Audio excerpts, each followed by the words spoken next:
For the person watching on video, I'm very, very sorry. So the principle, if you guys aren't getting it, it's probably my fault for not being clear enough. The principle I was trying to lead you to was that you need to address someone's actual issues, the actual barriers they have, not the barriers of another disability. So, like, if I'm autistic, as you guys know. If you treat me as someone who's blind, that's going to be very condescending to me. Yeah. If you date this guy who's blind and he's being yelled at because they think that they're deaf, like, he's actually capable of hearing him. He's going to feel very condescended to. So it's, you address the issues someone actually has, not the issues that they don't have. If that makes sense. The best way to figure out what their actual issues are is to ask the person what they need in order to communicate with you. What they often know best. I am, in a sense, one of the most experts in my particular how the disability affects me. I might not be an expert in autism in general. There are certainly people who know more about autism, but because it's my lived experience, I'm going to understand how that affects me and like the people around me who've known me my whole life are going to know that fairly well. So usually the best person to talk to is the person who has the disability. Now, some individuals may have difficulty expressing their communication needs. If that's the case, consult someone who knows and cares for them, or refer to their support plan for guidance. So a support plan is like basically a document that tells you, how do you care for this individual. That makes sense. One thing that you should probably avoid doing is treating disability as inspirational. You don't treat someone as a hero just for existing with a disability. Treat them as a peer. You don't want to treat like the autistic guy as your token autistic guy, or the guy in the wheelchair as your token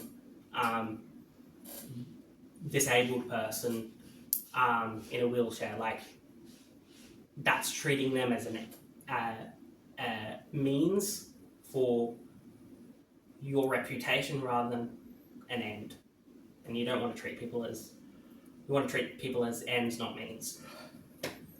Andrew, let me just throw in, this applies actually in The Sporting Hero. Some famous person becomes a Christian, you immediately want to whack him in the pulpit because look at this guy, he's our hero. And also we took a guy who was a murderer who'd been let out of prison some years later, around our school programs at one stage, and the deputy said to me, he used the word, your token, it was kind of like our token champion, look, he's a murderer, can be forgiven. And it went on to say something, how does this guy actually relate to the average high school kid?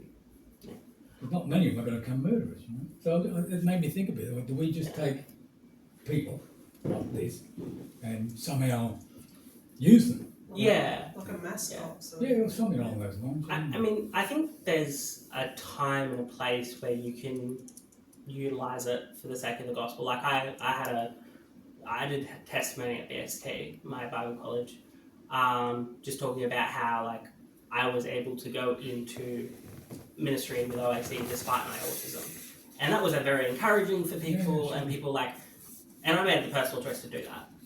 I'm not saying we don't use these people. By the way, when this ex-murderer was talking, you could have heard a pin drop. Yeah. Because he looked like a old Yeah. man. You believe him? Yeah. Oh wow, it was great actually. But what I am trying to get at is there's things that we criticize in the larger culture, and we don't want to do the same thing. No, I understand. Good. And treat like disability as some sort of label that makes us more diverse or inclusive. If you're using persons with a disability stories or presence just to make your ministry look inclusive or compassionate, that's a bad thing. Don't use people as with disabilities as virtue signaling, basically. So if you want to make a disabled person feel valued, it's actually mentioned in what we're supposed to be teaching you is actually making people who have disabilities feel valued. So you need to acknowledge their contributions. I mean, that's genuinely a good thing to encourage everyone to feel valued. Invest in their growth, show respect and trust, and learn their limits and abilities. Don't support them appropriately, don't push them beyond their limits, but also don't assume that they're incapable just because they have a disability.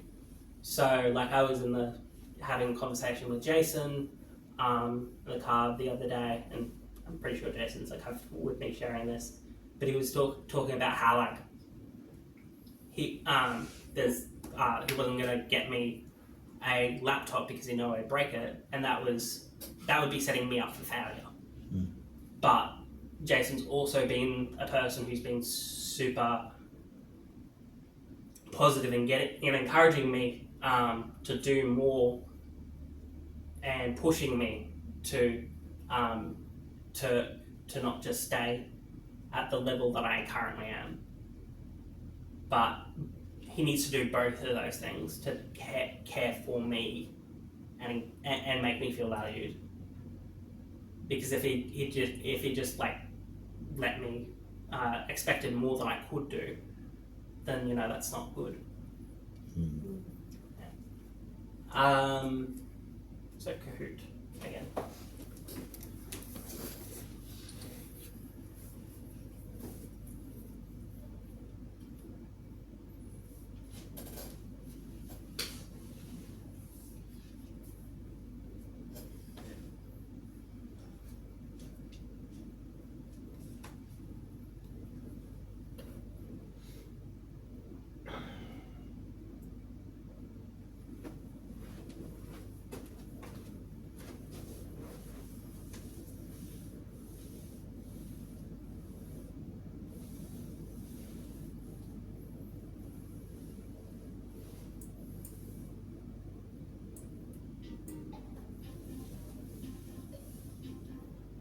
Good heavens.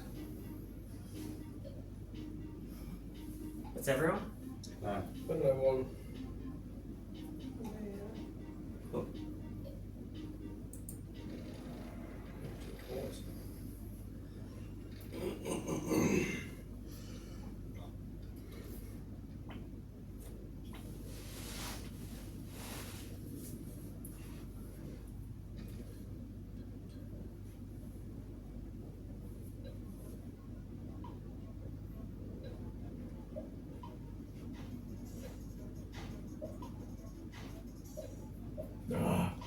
The old didn't like my thumb. Come on, it should be higher than that. You need to stay up there, Jim.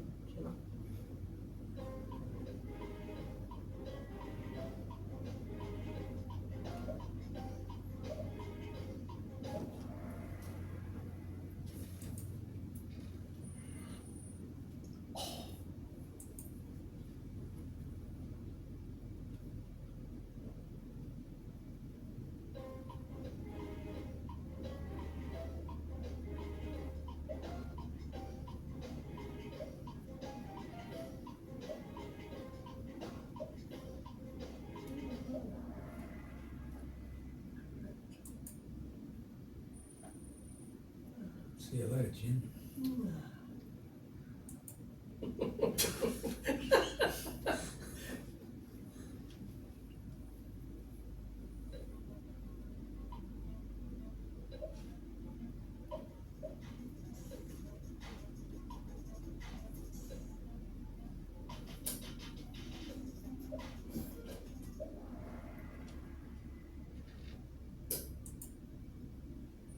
Right, let's stop the game now. That'd work for the rest of us. Of course.